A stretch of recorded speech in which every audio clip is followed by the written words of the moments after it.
lupa untuk klik lonceng dan subscribe supaya video saya selanjutnya teman-teman tidak ketinggalan. Terima kasih, langsung saja. Check it out.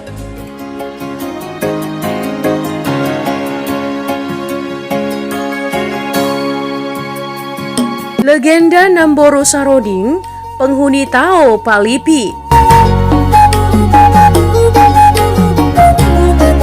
Alkisah teman.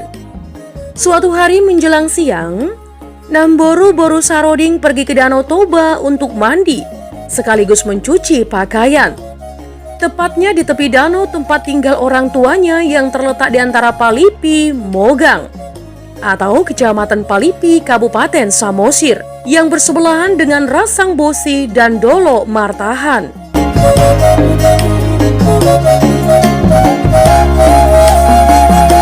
Iya teman, Boru Saroding terkenal dengan kecantikannya. Konon pada zaman itu, Boru Saroding diklaim sebagai putri tercantik dari seluruh putri atau Boru Pandiangan. Karena kecantikannya, banyak pemuda yang datang dari kampung lain bahkan dari seberang Danau Toba untuk merayunya atau menandanginya. Akan tetapi tak seorang pun yang mampu menaklukkan hatinya, baik yang kaya maupun yang tampan. Pemuda yang datang pulang tanpa hasil. Namun pemuda-pemuda tersebut juga tidak merasa sakit hati karena Boru Saroding menyambut mereka dengan sopan dan ramah.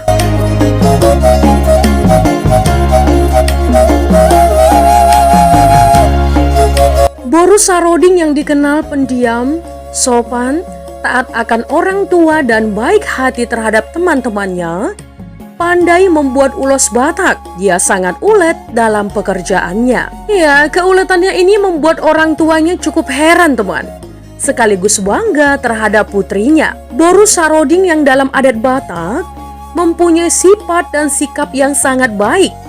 Ya, merupakan calon menantu idaman yang sangat dicari oleh putra raja.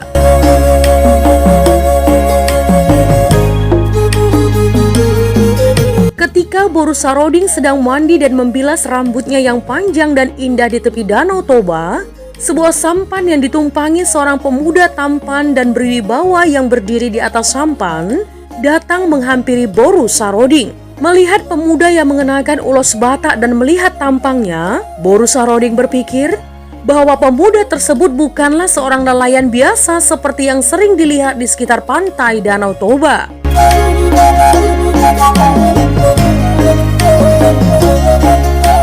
Ketika pemuda bersampan tersebut semakin dekat ke tempat di mana Boru Saroding berkeramas juruk purut atau anggir dalam bahasa Batak, hati Boru Saroding berdebar dan bertanya-tanya dalam hati, siapakah pemuda ini?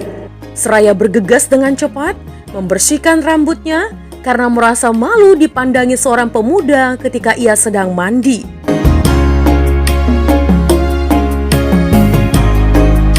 Dengan bergegas, Boru Saroding pun selesai mandi dan beranjak dari pantai menuju kediaman orang tuanya.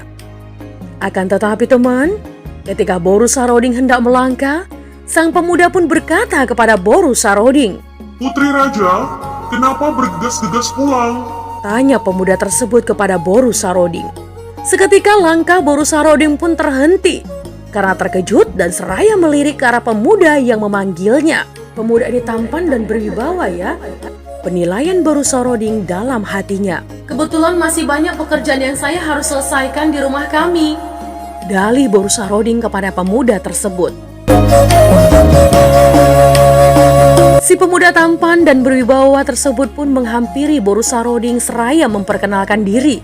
Tempat asalnya dari Rasang Bosi atau Desa Sabulan, Kecamatan Sitio-Tio, yang disebut Ulu Darat kepada Boru Saroding.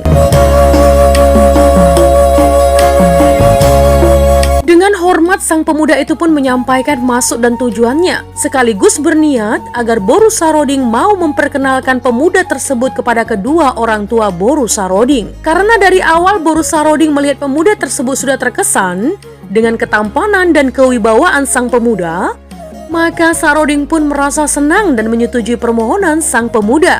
Mereka pun bergegas berjalan bersama menuju rumah Boru Saroding.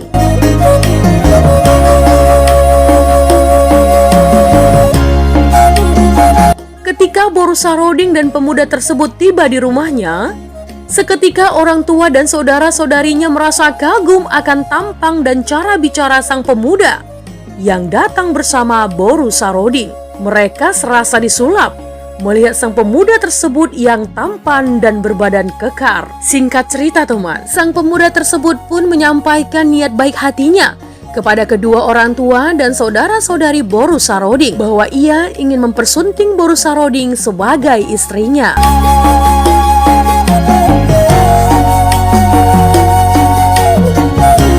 Guru Solandason atau ayah dari Boru Saroding meminta tanggapan dari putrinya Boru Saroding. Apakah putrinya Boru Saroding menyukai pemuda tersebut? Boru Saroding pun menyatakan bahwa ia suka dan mau menjadi istri pemuda tersebut.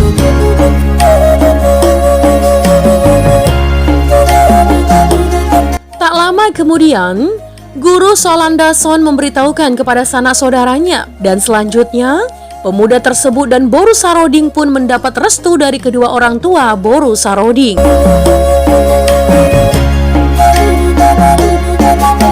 Kemudian upacara adat pernikahan pun segera dilaksanakan di tempat tinggal Boru Saroding. Setelah acara adat selesai teman, mereka diberangkatkan menuju tempat di mana suami Boru Saroding tinggal. Mereka pun naik sampan menuju Rasang Bosi. Akan tetapi Boru Saroding sangat terkejut dikarenakan mereka begitu cepat sampai di sana. Boru Saroding pun semakin heran karena suaminya menceritakan tempat tinggalnya di atas gunung di tengah hutan, Tombak Ulu darat. Namun Boru Saroding tidak terlalu khawatir teman, karena ketika mereka berjalan melewati jurang yang dalam dan terjal, ditambah hutan yang begitu liar, sang suami menuntun langkahnya, memegang tangan Boru Saroding, sehingga Boru Saroding tak sedikit pun merasa lelah. Bahkan suaminya terlihat kuat tanpa keringat melewati daerah yang cukup melelahkan untuk dilalui.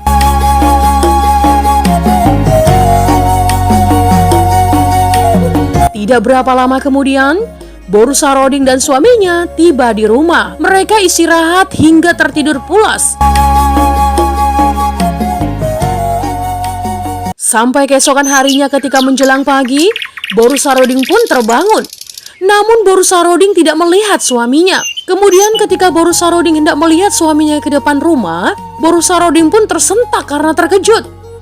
Dia melihat seekor ular berukuran sangat besar melintas di halaman depan rumah suaminya. Tiba-tiba dengan sangat tergesa-gesa, Boru Saroding menutup pintu rumah karena merasa sangat terkejut.